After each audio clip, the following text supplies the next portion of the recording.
Yeah, thank you very much. I think that the problem even increases. I hope you can hear me well. Thanks a lot for the invitation to Mr. Kelly, to Building Smart, for the opportunity to hold the presentation here in front of you. I have to say I have a very difficult task today because Wendelin Spreguer was asked to hold a presentation entitled A Contractor's View of the Need for Open Digital Solutions. And we were also asked not to give the good news story, not to show BIM projects like they work already, and then say we are working on BIM and it gets better and better, but really focus on discrepancies, on topics we would do different than Building Smart does at the moment. And I'm going to say some things that some of you might not like. That's unavoidable for certain, from certain aspects, but already the Romans knew audiatur et altera pars. That means also listen to the other side. That's not a moral sentence, that's a very general sense of gathering information. If you listen to those people who have a different opinion than you have, you always learn most. So this is what I try to do today. I try to explain you our opinion on OpenBIM, and I hope I can make myself understandable. So my presentation will be structured like this. I start with a brief introduction on the topic. Then I will give a personal background for a certain reason I will explain afterwards. Then I will come to the status quo in BIM, say some words about the future and the challenges, and then I will close with a summary. So, introduction. You know all those industry presentations, they start with some numbers about the company. I do that as well. I keep it very short. Most of you know that Spreguer is a very large construction company located in Vienna mainly, and with the fusion with Züblin, we have two main places. It's Vienna and Stuttgart, where also the Zentrale Technik is located. Zentrale Technik is, in English, the technical head office where all the special projects are done. So very high, very long. So this is focused in certain places, and this is the Zentrale Technik. I really like this concept. And this also has a meaning for the BIM activities, because the basic BIM activities are done also in this Zentrale Technik. We are now already around 60 people only dealing with fundamental BIM issues. So I'm not talking about people who are using BIM software programs, that's much more of course, but really people who are standardizing the way how we work with BIM and thinking about the future. I would like to start with the definition of OpenBIM like we understand it. We talk about OpenBIM if the digitalization can be done independent on the application.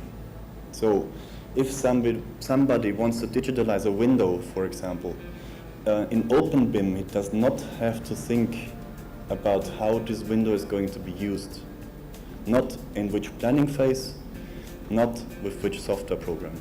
That's OpenBIM in our understanding. I give you an example, and I think this slide summarizes the whole contents of my presentation. It was the following story. I was sitting in a task group in Building Smart Germany, and somebody told us that he has asked for a digital representation of an exit sign, and he received it, but it had 10 megabytes, and he was laughing about that.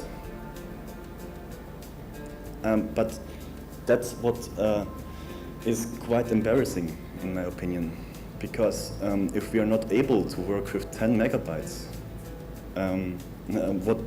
in which direction are we going? It's very important that everybody who digitalizes information can do that in the way he wants to do it, with certain restrictions, of course. But as I said, the digitalization process should be independent on how you're using this information afterwards. So that leads to the following conclusions. I start with them and afterwards I'm explaining them.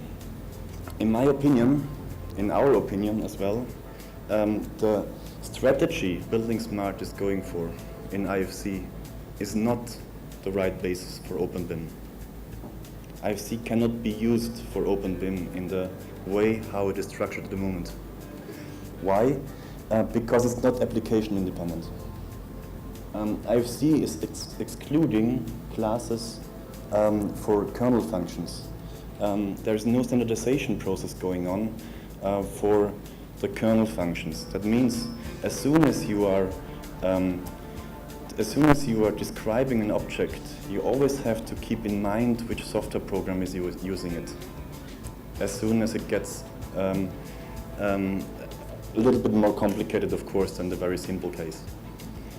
The second point is, in our opinion, the filtering and pre-processing should be done at the import before loading information to the software programs, and not at the export like it is done and suggested at the moment. And we also think this pre-processing has to be done in a way that the MVDs and also the query languages cannot do at the moment.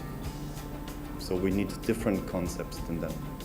And the third point, I just would like to mention that I'm not going into detail here in the next 20 minutes because I don't have the time, but due to our understanding, the IDMs are just not like they should be if they can be used in the practical application.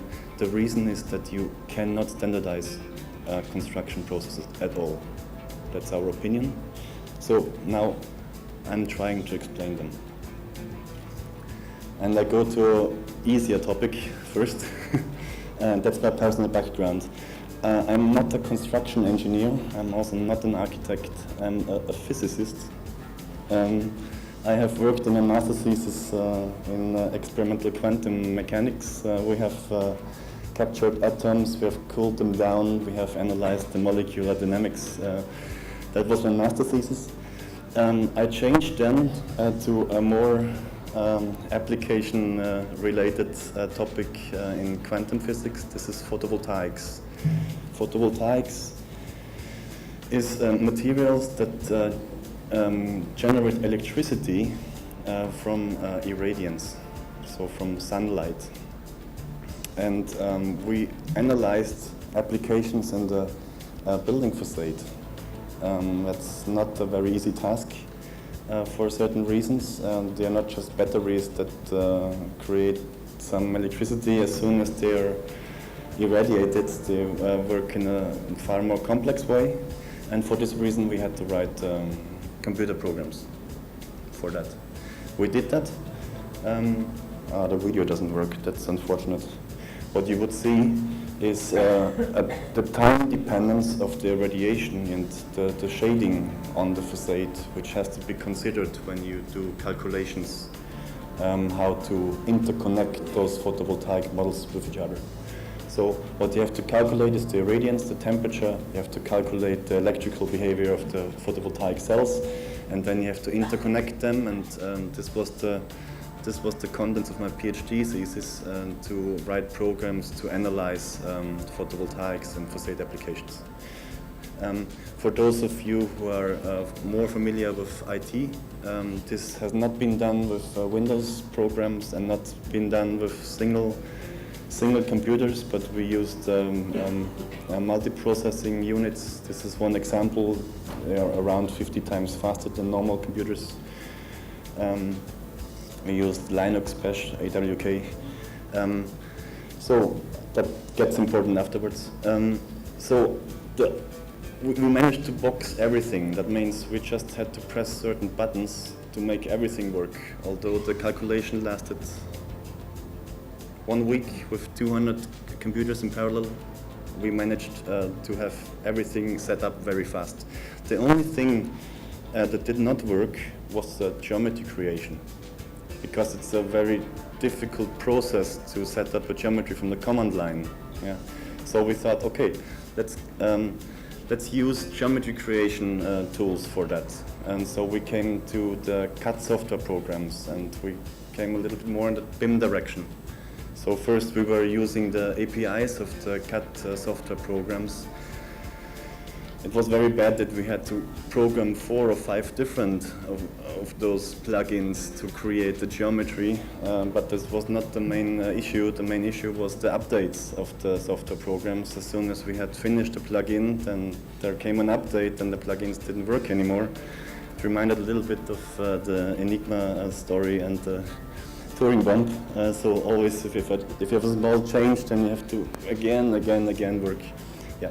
So afterwards, we learned about BIM at Fraunhofer, and we learned about IFC as well, and we were very happy.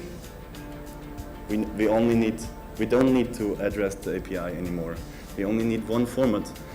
We only need to understand this format and write processing tools for the IFC information. And we did that, and it was very fine. We had the direct communication from the CAD or BIM programs to our software programs, and it worked. So then, it was a year ago, I changed to Wendelin Spreguer, and I'm now responsible for the research there, for BIM research. And what we realized is there are certain problems with the procedure suggested by Building Smart. So suggested is you have an IDM, you have an MVD inside, you create the IFC, and then you can process this IFC information in your software program. But the first question was, where do I save my very complicated PV modules?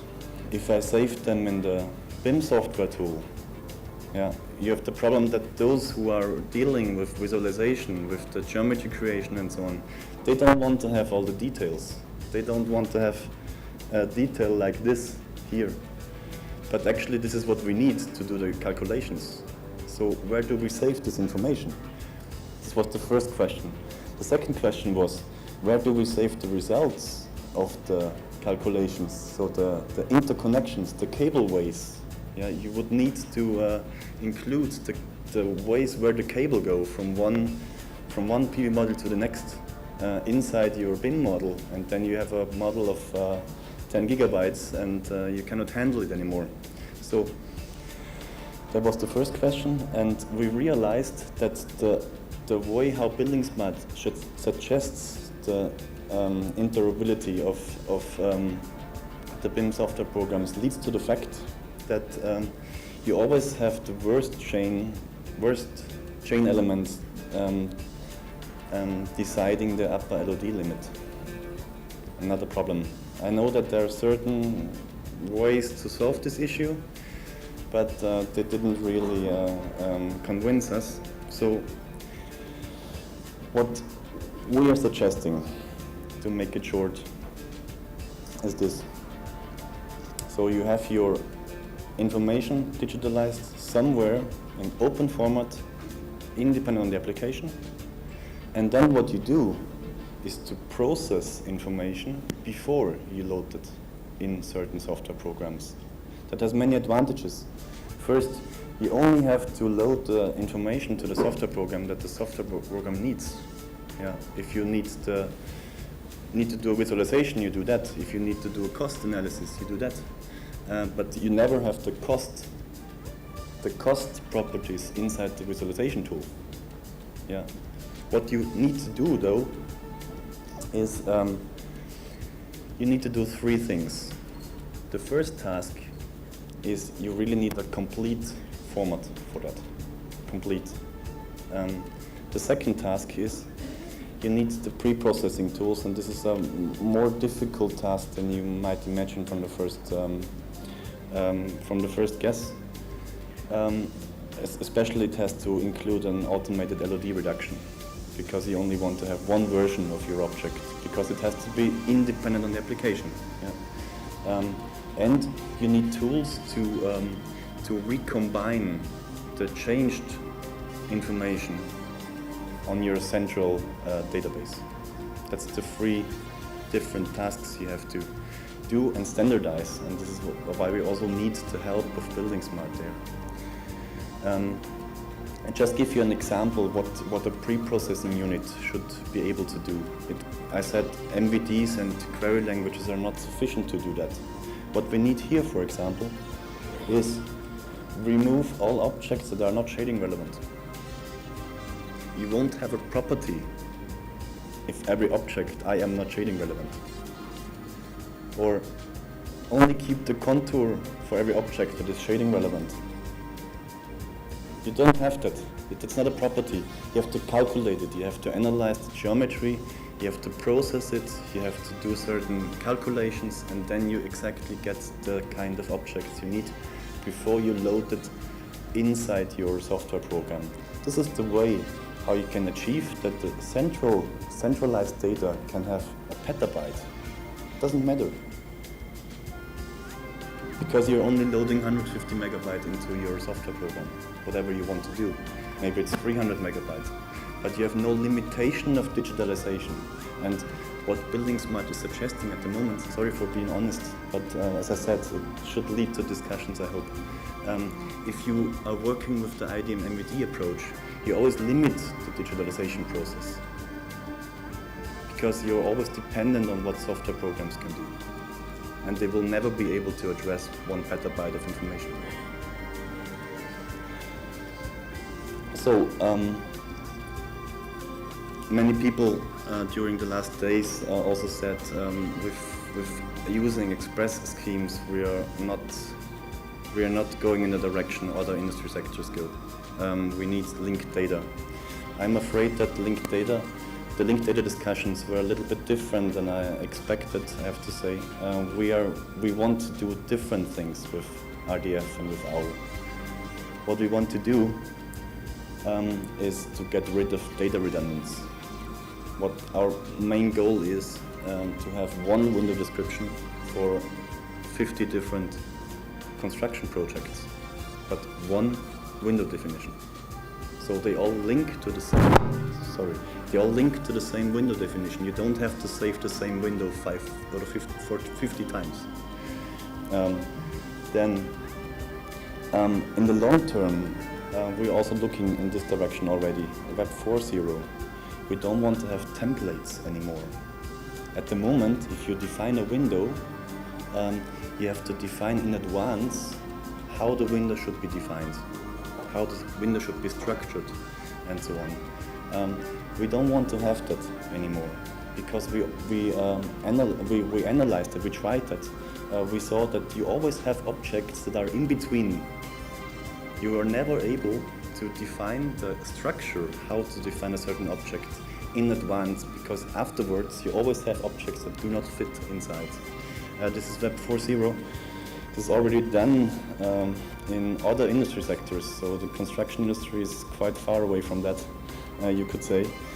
So we are analyzing that, but the prerequisite of doing that is OpenBIM, and we don't have that yet. So what are the challenges? Why aren't we there yet? I think this is the main reason, and I already asked this on Monday as well. If you save certain parametrical functions in open format, then you have the problem that different BIM software tools calculate the geometry differently based on the same parametric description. So OpenBIM would require that the kernel functions are standardized, or at least that we have one way how parametrics are defined. All parametrics, not only the one that don't cause problems, what was mentioned before, all of them.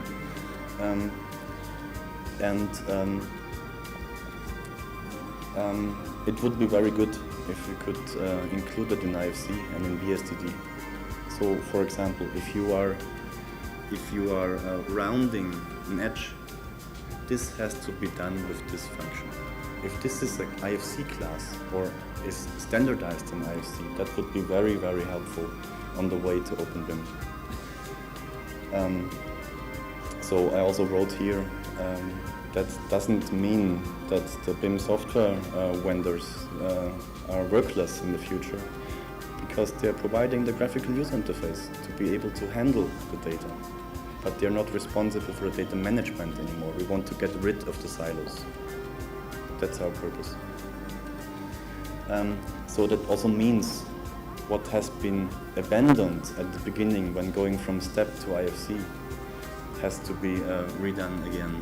We have to widen the scope again, go back to the STEP origin in a way, but at the same time we could also directly jump to RDF or to OWL. I give a brief summary. First, I would like to stress that we think that you need to do the pre-processing and filtering before the import, and there should be only one way how to export IFC information from a software program, not 10 different. One. So I wrote one MVD, no MVD, can also be a one very, very wide MVD, of course, yeah, but only one way to export. The filtering has to be done via the import. I again want to go back to the IDMs as well. We think that the sequences of construction processes cannot be standardized. The IDM are valuable if they are not including the process maps, but only the exchange requirements and the functional parts. I think then they can be kept like they are. But the exchange requirements need to refer to the processing tools then for the import. And we need to standardize the CAD kernel functions, as I said. And the question is, the main question, is this within the scope of IFC? Is this within the scope of Building Smart? Because if it is, we can cooperate, we can contribute. If it's not, we have to find other ways how to standardize it. Thank you very much.